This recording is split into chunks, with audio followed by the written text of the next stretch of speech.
Alright, good afternoon. My name is John Maloney. This is the week 8 assignment for Introduction to Ammunition Basic Ballistics. So, first thing we're going to do is go over part 1, which is I'm going to use the remaining dummy cartridges. We're going to disassemble these.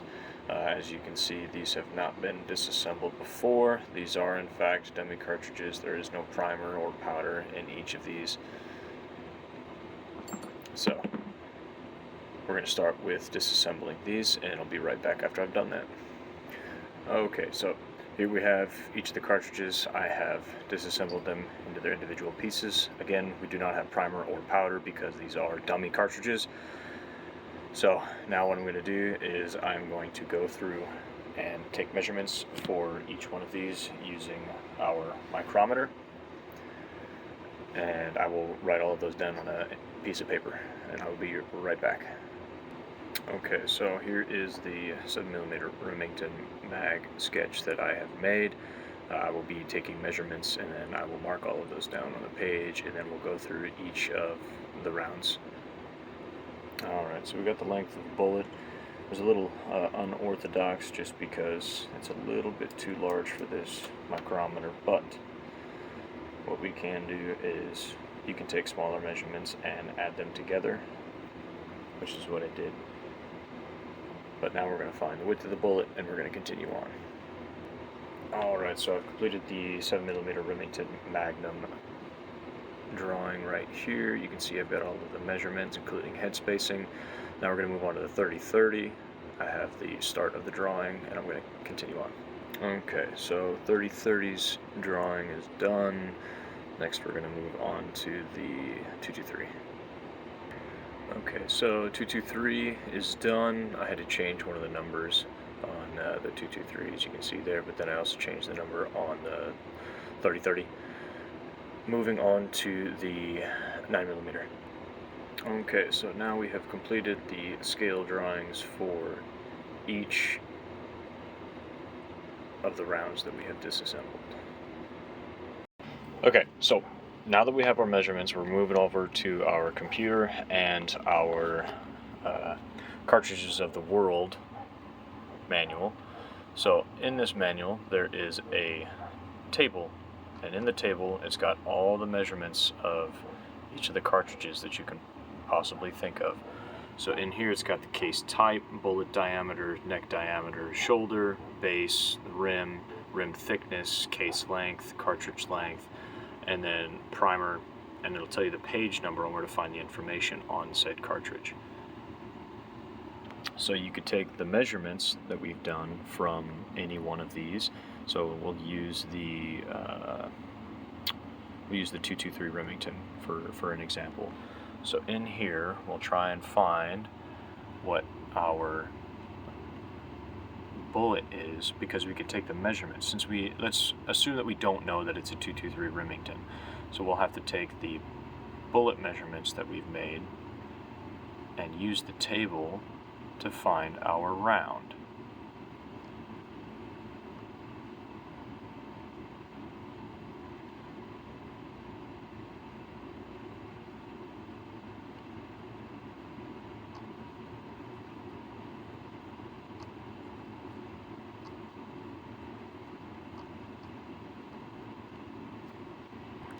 Okay, so we found our round. So if we go to, 223 Remington, right? That's what we have. Or, not 223. So we have 224 for bullet diameter, which is what we measured. So then let's go to our neck diameter. And then our neck diameter measured as 223. So what we can do is we'll look down here.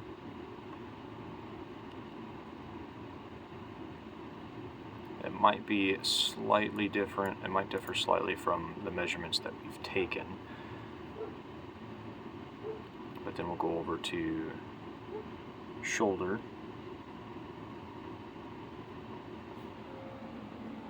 Which we've got over here, and then we'll go over to rim diameter, which is, I have 372.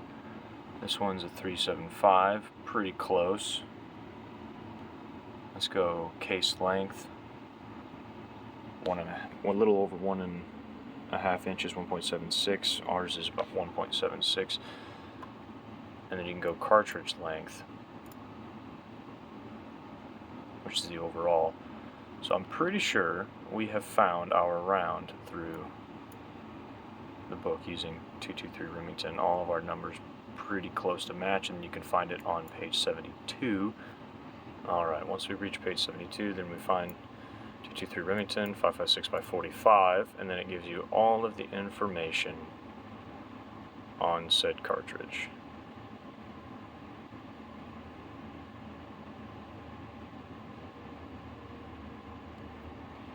Okay, so going over a brief history of each of these rounds, let's go with the 223. So, using Cartridges of the World, the textbook provided to us by SDI, the 223 Remington, it appeared in 1957 as an experimental military cartridge for the AR-15. In 1964, it was officially adopted by the U.S. Army as the 5.56 ball cartridge M193. And it was used in the M16 rifle. The cartridge was the work of a Mr. Robert Hutton, who was the technical editor of Guns and Ammo magazine, and he had a rifle range in Topanga Canyon, California.